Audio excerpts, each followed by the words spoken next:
E você aí de casa, se acha um bom motorista? Quem será que dirige melhor, o homem ou a mulher? As pesquisas indicam que as melhores motoristas são elas.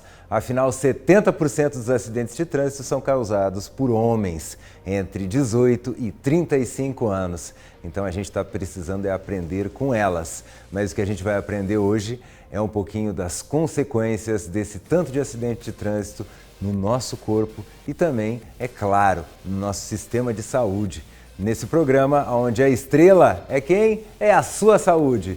Todas essas dicas depois da vinheta.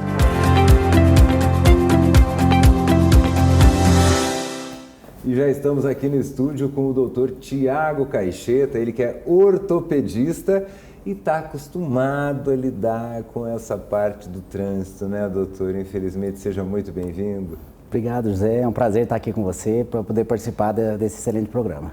É impressionante, eu estava olhando, quando eu estava pesquisando para vir aqui fazer, eu não sei nada, eu só sei perguntar, mas os acidentes de trânsito né, eu não estou falando só da parte hospitalar, mas desde a ambulância que vai buscar até o seguro e tudo, o custo com acidentes de trânsito chega a 2,5% do PIB brasileiro. Exatamente, assim, a gente fica muito preso às vezes nas primeiras consequências ali do acidente, mas muitas pessoas que sofrem um acidente, além daquela sequela inicial do trauma, ela pode carregar para o resto da vida lesões que podem afastar do trabalho e causar consequências que vão economicamente afetar não só aquela família, mas o país inteiro, porque gera um grande gasto no sistema de saúde. Sim, porque a pessoa que sofreu acidentes, a não ser que ela realmente tenha ali a carteira assinada, alguma coisa, ela vai ficar, às vezes, meses, né? Qual é vamos dizer, a gente tem problemas nas pernas, né? A gente sempre fala na perna, mas o doutor aqui é especialista em ombro, né? Exatamente. E também a queda, a batida lateral no carro. Quais são, assim, o melhor cenário e o pior cenário de um... Quando a gente pensa em lesões ortopédicas por acidentes automobilísticos, sem dúvida nenhuma o pior cenário são as fraturas que são causadas por traumas de mais alta energia, por exemplo, as fraturas expostas, as lesões neurológicas, as lesões vasculares associadas. Esse perfil de paciente, geralmente ele é conduzido ali pelo SAMU, pelo atendimento de urgência para um hospital de referência, onde ele vai atender, ele vai ser atendido primeiro para o que a gente chama de controle de dano, para ele não morrer mesmo, para ele ser tratado ali naquele momento para evitar uma infecção, para estabilizar a fratura dele, mas geralmente ele fica muitos dias internado. Então, dentro do que a gente estava falando agora de gastos com saúde, ele é um paciente que vai custar muito caro para o Estado, do ponto de vista que ele vai ficar muitos dias internado, ele vai usar muitos serviços do hospital e muitas vezes ele vai ficar afastado do trabalho. Independente de ele ter carteira assinada ou não, ele vai ficar no INSS depois também. E ninguém quer isso, todo mundo sabe que é uma fila enorme, é difícil e são sequelas muitas vezes de acidentes que a gente carrega para o resto da vida, às vezes por uma imprudência, uma distração, uma situação que poderia ser evitada.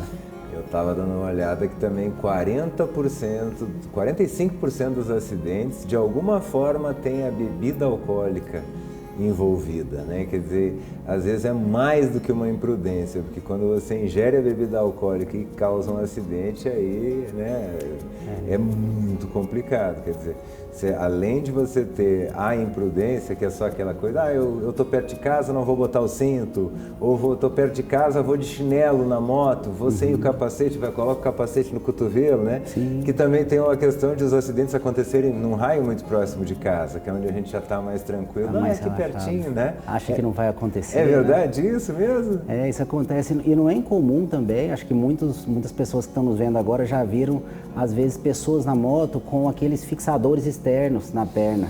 Aquele fixador externo, geralmente a gente usa ele para estabilizar fraturas mais graves e fraturas que infectaram ou que têm um potencial de infectar. Então, assim, o paciente provavelmente já sofreu um acidente ou foi atropelado, geralmente um trauma de alta energia, e mesmo assim ele está ali exposto de novo. É difícil julgar os motivos, né? A gente tem um transporte público que às vezes não é tão eficiente, a pessoa precisa da moto para se locomover. A gente sabe que a moto, infelizmente, é um meio de transporte muito comum do ponto de vista que o motociclista ele fica muito exposto. Então, geralmente os traumas em quem está na motocicleta, seja o motorista ou o passageiro, eles têm um risco muito maior de levar lesões mais graves do que quem está dentro do seu automóvel. Sim, ainda mais que agora os carros geralmente têm airbag e tal, moto. Não, hoje... O airbag é teu peito, né? Exatamente. E eu falo isso porque eu amo moto, adoro moto. E eu tento evitar ao máximo, porque eu tenho 3 filhas, né? E aí já viu. Mas eu já tive um acidente que foi inevitável, assim, vinha na velocidade da via, um cachorro saiu de trás de um muro, assim, em cima da moto. Qualquer lugar que eu jogasse, eu batia num outro muro da outra casa, ou eu ia na contramão e batia no carro. Bati no cachorro. Tava aqueles capacetinhos formiga atômica, sem ser o do queixo. Nunca mais. Eu adoro Eu lixei moto, todo esse lado aqui do rosto e fraturei umas costelas e achei que saiu barato. Com certeza, porque assim, não é incomum nesses acidentes motociclísticos a gente ter não só uma fratura exposta, mas às vezes uma amputação traumática. Tem gente que perde uma perna, perde um braço, ou pode ter um traumatismo crânioencefálico mais grave, ficar com uma sequela para o resto da vida, né? Virar não somente pelo risco ali iminente ao trauma, mas virar realmente um peso para a família, não conseguir trabalhar, não ter um cognitivo normal depois. Então é muito importante esse cuidado. E o problema da moto, eu também adoro moto, eu tenho moto também, mas eu evito muito a rua assim de sair, eu ando mais dentro do condomínio, assim, em lugar menor, com mais cuidado, porque aquela regra do mais protegido, do maior, ter o cuidado e proteger os mais vulneráveis no trânsito, que deveria funcionar sempre, infelizmente, pela educação no trânsito, a gente não vê isso com frequência. Infelizmente. E isso não é uma regra de cortesia, tá lá no Código Brasileiro de Trânsito, né? Tá lá no CTB. Exatamente. Que o maior é responsável pelo menor. Então, né, os caminhões das caminhonete do carro, o carro da moto, o motociclista, todo mundo do pedestre, E o né? pedestre, exatamente. E essa questão você estava falando, como é que é o nome daquele negócio que a gente vê que a pessoa tá com o metal em volta da perna? O nome é fixador externo, mas assim, popularmente muita gente chama de gaiola, né? Porque ela parece realmente uma gaiola, são ferros que ficam por fora ali, geralmente de membros inferiores, perna é o mais comum, porque os ossos ali da perna, a tíbia principalmente, a fíbula, são ossos que ficam um pouco mais expostos e geralmente em quem está a pé ou quem está de moto é onde é a altura do trauma. E é ali que geralmente acontecem as fraturas expostas, né? Pode acontecer em outras regiões, antebraço, braço, coxa, mas a perna é onde mais acontece. E geralmente quando a gente tem uma exposição de osso numa fratura, o potencial de contaminação dessa fratura é maior. E dependendo do tamanho da exposição, a gente não pode fazer uma fixação menos invasiva. Hoje, graças a Deus, a medicina evoluiu muito e a gente tem muitas possibilidades de fixar fraturas, de tratar esses traumas de uma forma que o paciente se recupere mais rápido, que ele mais rápido consiga andar e essa fratura consolide mais rápido.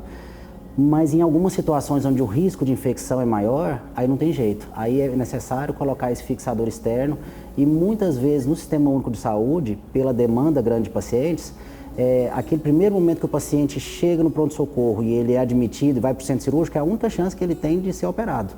E ali o cirurgião que está no plantão, ele tenta fazer o melhor para estabilizar de uma forma melhor aquela fratura, porque dali ele pode evoluir para uma cura ou eventualmente até para uma sequela ou esperar às vezes numa fila aí por meses até fazer uma cirurgia definitiva.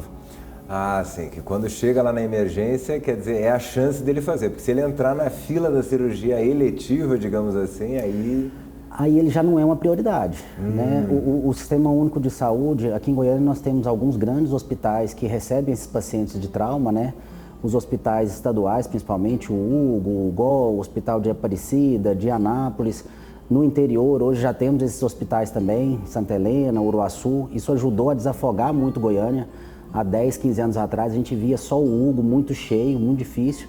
Agora a gente tem essa descentralização do atendimento hospitalar, mas também aumentou muito o número de acidentes, o número de pessoas no trânsito. Realmente o trauma de mais alta energia que gera essa fratura exposta, lesão neurovascular, esse é uma urgência ortopédica, é uma urgência médica, ele tem que ser resolvido na hora. Se é uma fratura fechada, geralmente é feita uma estabilização e se tem uma indicação de cirurgia, esse paciente vai para uma fila que passa para o sistema de regulação. E aí esse sistema de regulação que vai determinar qual hospital ele pode operar. E aí existem, além dos hospitais do Sistema Único de Saúde, esses que eu já citei, mas o HGG, o Hospital das Clínicas, o CRER, também alguns hospitais particulares que complementam o SUS fazendo essas cirurgias eletivas. Mas mesmo assim a demanda é muito grande e muita gente fica muito tempo esperando para fazer essas cirurgias. Não é uma coisa que sempre é resolvida rápido, não. Às vezes demora um pouquinho. E corre o risco, de repente, como a gente fala, do osso colar errado, enquanto estou esperando ainda? Infelizmente corre, porque assim, como eu falei, nossos sistemas de fixação de fratura melhoraram, os implantes melhoraram muito, mas da mesma forma que eles melhoraram, os implantes mais novos são muito caros. E geralmente eles não são contemplados pelo Sistema Único de Saúde e até por alguns convênios. Então, fraturas mais graves, mais complexas, muitas vezes a gente tem dificuldade de estabilizar ela da melhor forma com um material mais simples, mais convencional.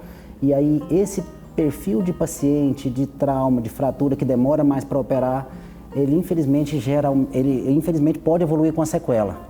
E essa sequela, assim, na maioria das vezes ela é permanente, ela vai ser sentida o resto da vida. Aí eu estou falando assim, de uma perda de mobilidade, de uma dor à mobilização, de uma hipotrofia muscular, que dificilmente a pessoa vai conseguir aquela condição que ele tinha antes do acidente. Então, evitar ainda é o melhor remédio. Né? Nem sempre a gente vai conseguir tratar cirurgicamente e restabelecer aquela função que a pessoa tinha antes do trauma. Vai ficar bom para usar, mas não vai ficar 100% como não fica original. Muitas vezes não. Algumas vezes, felizmente, sim. Mas eu brinco que quando eu era moleque, aí eu brincando, eu dei um pulo muito alto, eu quebrei o pé em três lugares, tornozelo, né? Até hoje, quando dá uma mudança de tempo, aí, amplitude térmica, não sei o que, eu dou dói um pouquinho. E nesse caso, que foi o tornozelo, que é uma articulação, são as fraturas geralmente que são sentidas por mais tempo ou para o resto da vida. Toda fratura que acontece numa superfície articular, seja tornozelo, joelho, quadril, cotovelo, ombro, as articulações da mão, que os movimentos são mais finos, que é mais sensível, por mais que o cirurgião tenha uma boa perícia, ele faça uma boa cirurgia, a própria energia do trauma ali pode machucar um pouquinho a cartilagem, e esse tecido da cartilagem, que é quem recobre a articulação, ele não regenera, ele não volta ao normal. E esse desgaste, com o passar dos anos, ele vai só aumentar. E aí a pessoa tende a evoluir com um desgaste articular mais rápido, que é a artrose, e isso vai limitar para algumas situações. Cada pessoa num nível e assim, são vários fatores que vão determinar isso, desde a energia do trauma, o tamanho da fratura, a fragmentação, o tipo de cirurgia e como ela conseguiu chegar num processo de reabilitação depois também, que é super importante, não só o atendimento inicial.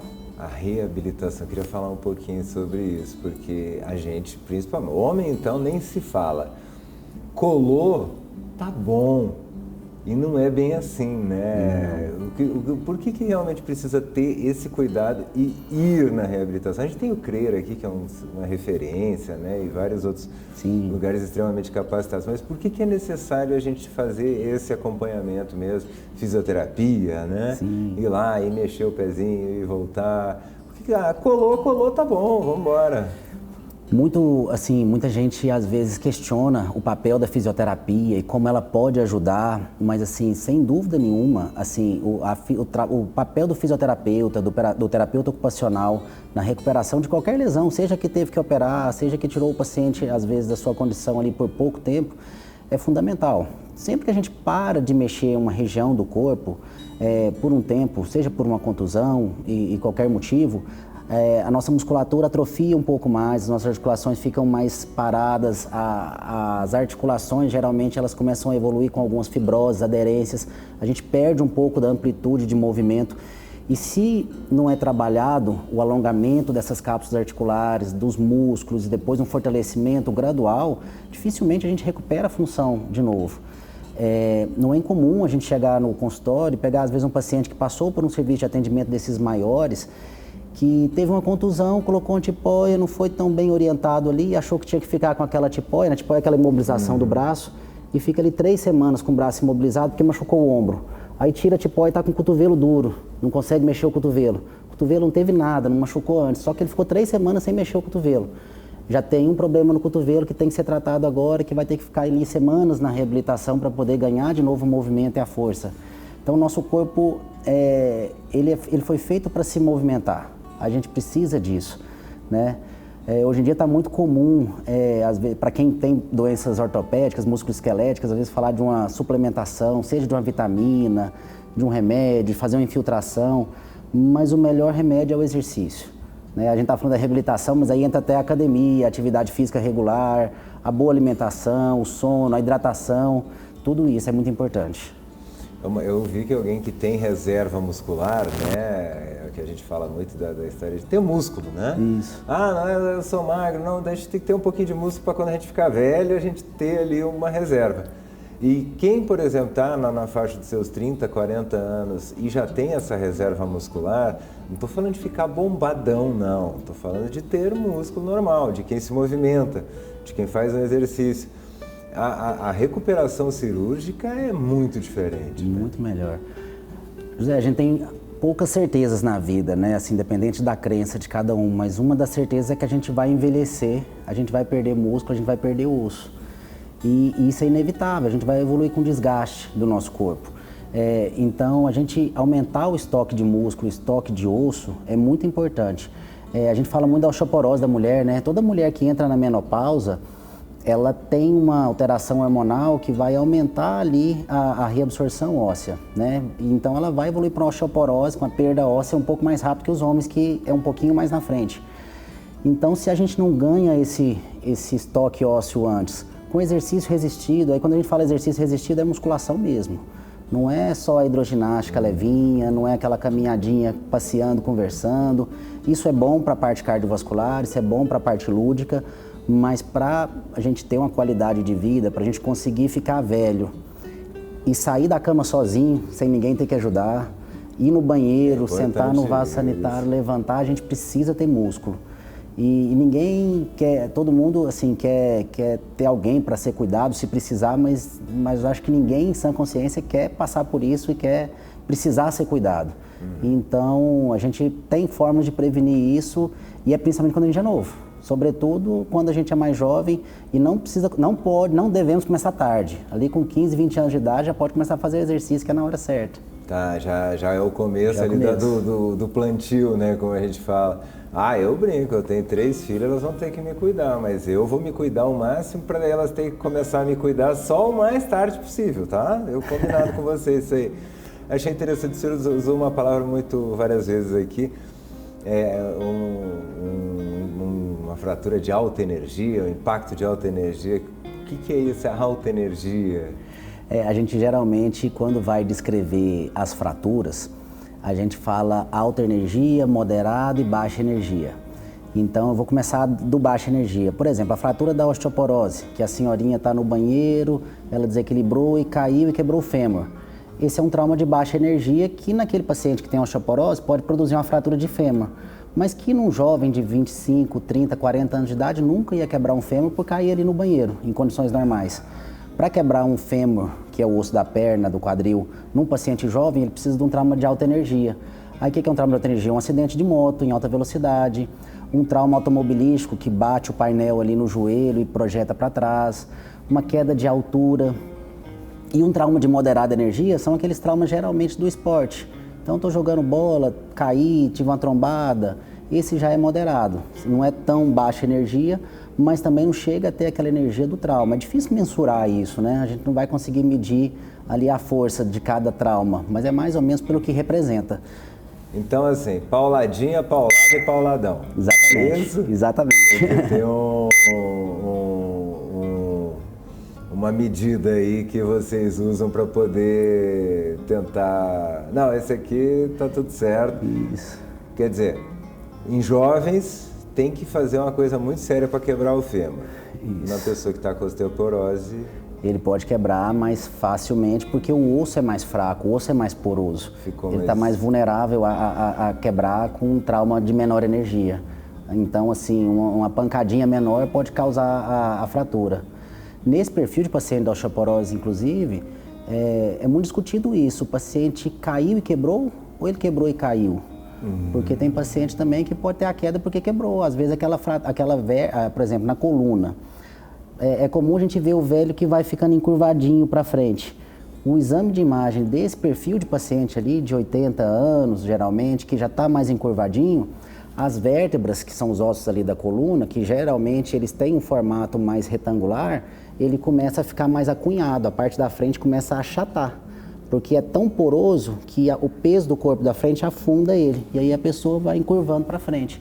Por isso que as pessoas vão diminuindo de altura. Sim, se a gente for ver, você vai ficando mais baixinho. Não, se a gente for olhar, a cabeça pesa muito, né? Pesa 20% do corpo, então se não é uma pessoa de 80 quilos aí, vai estar com quase 20 quilos de cabeça, vai estar com 17 quilos de cabeça.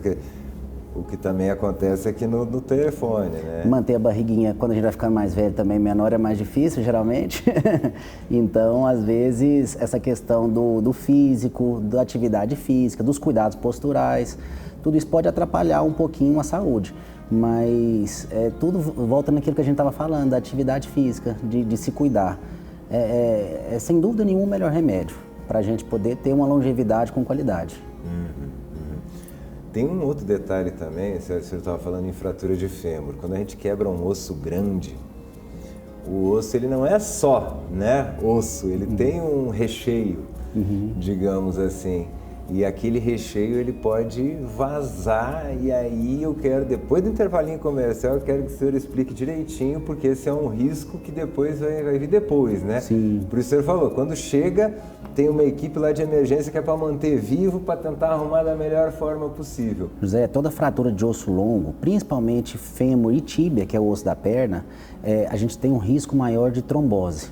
Então, para controle de danos, e a gente usa esse termo controle de dano no pronto-socorro, esse tipo de fratura ele deve ser estabilizado o mais rápido possível. Porque quanto mais tempo o paciente espera para fazer o tratamento desse tipo de lesão, pode escapar algum êmbolo gorduroso para a corrente sanguínea, e esse êmbolo ele pode, dentro da corrente sanguínea, parar no pulmão, fazendo um tromboembolismo pulmonar, ele pode parar no sistema nervoso central, fazendo um tromboembolismo cerebral. E assim, pode ser uma causa de morte não só num primeiro momento, até no segundo momento. Às vezes aquele paciente chegou, você escutou falar, o seu familiar foi internado, mas ele foi operado, ele está bem. Passar alguns dias, ele evolui muito mal e algumas vezes não dá nem tempo de fazer o tratamento e ele evolui para óbito, né? No caso de um tromboembolismo pulmonar, por exemplo. Então, assim, é importante que o médico socorrista, o ortopedista, quem está acompanhando esse tipo de paciente, não só faça o tratamento precoce, mas também entre com a profilaxia para esse tipo de evento. Mesmo fazendo profilaxia, alguns casos podem evoluir para trombose. Então, assim, não quer dizer que teve trombose porque não fez direito. Não, às vezes faz tudo certinho e dependendo da energia do trauma, a pessoa pode evoluir também para um trombo. Mas é um risco que existe nesses traumas de mais alta energia. Quer dizer, quebrou o osso, aí saiu aquele miolinho ali do osso, né? Como é que o senhor chamou mesmo? É um êmbolo de gordura. Êmbolo gorduroso, adorei. Êmbolo de gordura. Aí entra na corrente sanguínea. Isso. E aí vai se espalhando. Exatamente. E aí ele vai parar em algum lugar, né? E às vezes esse caminho leva alguns dias, aí vai parar no pulmão, causa o tromboembolismo pulmonar. Ou no sistema nervoso central também, que pode causar um tromboembolismo no sistema nervoso central, também fazendo como um AVC isquêmico. Então, os dois muito graves. Os dois muito graves. E podendo ser fulminante em alguns casos. Não adianta aspirina, não adianta nada dessas coisas, assim. Existem as profilaxias, assim, com algumas medicações. Parecido com aspirina, não é bem aspirina não, mas assim, dependendo da energia do trauma, e se já tiver um trombo ali solto, às vezes, mesmo com a medicação, o paciente corre um risco de evoluir para essa condição. Então, pacientes que ficam muito tempo acamados, que se movimentam menos, que têm fraturas, não só dos ossos longos, mas, por exemplo, a fratura de coluna, que a pessoa tem que ficar muito tempo deitada, ela corre um risco maior também de evoluir para uma trombose. São complicações tardias do trauma. Porque a gente estava falando até agora das complicações precoces, né? Da lesão vascular, das amputações, da fratura exposta. Mas essa complicação do trombo é uma complicação que geralmente ela não é ali no primeiro, segundo dia. Ela é um pouco mais para frente, um pouquinho que pode acontecer. E os cuidados, por exemplo, assim, eu já tenho um osso quebrado. Eu posso usar ele como se ele fosse zero ou eu tenho que ter um pouquinho mais de... Como é que funciona isso dentro do corpo? Isso é muito relativo, vai depender de como evoluiu sua fratura. Se a fratura consolidou e ela consolidou de uma forma anatômica ou aceitável dentro do plano anatômico, Geralmente sim, pode ter alguma sequelinha, mas você vai poder ter sua vida praticamente normal. Agora existe uma coisa que a gente chama de consolidação viciosa, que é quando a fratura consolida torta, e em alguns casos a pessoa convive com isso, e em outros casos a pessoa pode, assim, ela vai ter muita dificuldade, limitação, vai compensar com outros desequilíbrios musculares, posturais e vai ter dor. Aí é bom tratar para poder resolver isso. E tem um caso que a gente chama de pseudartrose. Pseudartrose é quando o osso não cola. E ele pode não colar por alguns motivos. Ele pode não colar porque na fratura o osso fragmentou muito e perdeu-se osso, ficou um vácuo mesmo ali, a gente não conseguiu colocar extremidade com extremidade. Ele pode não colar porque ele infectou, né? A infecção atrapalha a consolidação óssea, então fraturas expostas, agora a gente estava falando do paciente lá com fixador externo, com a gaiola, muitas vezes são pacientes que têm pseudartrose. Pacientes que têm uma dificuldade de consolidação e ele tem que usar aquele aparelho ali por 9 meses, 12 meses, até estimular uma consolidação óssea.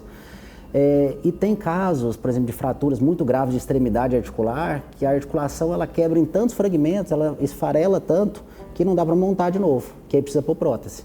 Aí a gente tem as próteses de joelho, de quadril, de ombro, que podem substituir a articulação. E quais eram os materiais há 20 anos atrás e hoje? Teve uma evolução nisso? Felizmente evoluíram muito. Antigamente esses materiais de prótese, assim, as próteses de joelho e de quadril, elas tiveram uma evolução um pouco maior ao longo do tempo. Eram ligas metálicas na maioria das vezes. E hoje em dia a gente tem materiais, por exemplo, a cerâmica, alguns metais trabeculados que permitem o crescimento de osso dentro do metal, que a gente não precisa do cimento ósseo, né? Ligas com titânio. Então, assim, com isso a durabilidade desses implantes está muito maior. E a funcionalidade também, que a biomecânica melhorou. O cimento ósseo que o senhor fala é o mesmo do crânio? É o PMMA? Não, não é esse não. Não é esse, que no crânio aqui eles usam o famigerado PMMA, né? Tem vários tipos tem alguns tipos diferentes de cimento. Por exemplo, na coluna, quando você vai usar ali perto da medula óssea, não pode ser um cimento que faz uma reação exotérmica, que fica quente, porque senão você pode ter uma lesão neurológica junto. Já numa prótese de quadril, se precisar fazer uma prótese cimentada, não tem problema ser esse tipo de cimento. As próteses de ombro são as que eu mais faço. A maioria das próteses hoje a gente não usa cimento mais. São raros os casos que a gente precisa usar cimento. A maioria das próteses elas evoluíram tanto que elas têm o que a gente chama de metal trabecular, que é um componente metálico cheio de furinhos, cheio de poros, que a gente coloca sob pressão e depois cresce osso em cima deles. E não precisa do cimento para fixar. Sempre que a gente coloca um implante a mais no paciente, é um risco a mais de infecção. É um corpo estranho, é algo que pode dar problema. E o cimento, a cera de osso, a própria prótese, tudo isso, quando a gente pode resumir um pouquinho e não exagerar demais, é melhor. Se deixar mais natural, melhor, é isso? Exatamente. Infelizmente, a gente chegou no final do nosso programa. Eu queria pedir, então, para quem quiser mais dicas aqui, se o senhor puder deixar um recadinho para quem está em casa. Claro. Zé, muito obrigado pela participação. Foi uma honra participar, poder contribuir um pouquinho mais com vocês. Hoje a gente falou um pouco mais sobre acidentes de trânsito e fraturas e consequências ortopédicas em gerais, mas eu sou cirurgião do ombro e cotovelo. Acho que minhas redes sociais apareceram, Dr. Thiago Caixeta. Quem quiser me seguir, ouvir um pouco mais sobre as patologias do ombro, eu sempre estou colocando alguma informação que pode ser útil para o seu caso. Muito obrigado. É isso aí, muito obrigado, gente. Assim, com esse monte de dica, principalmente a dica é cuidado, cuidado. E se quebrou, vá, procure, tente resolver o máximo na hora da emergência ali e tenha muito cuidado, muita prudência, tá, gente? Moto, bebida, essas coisas não combinam, não.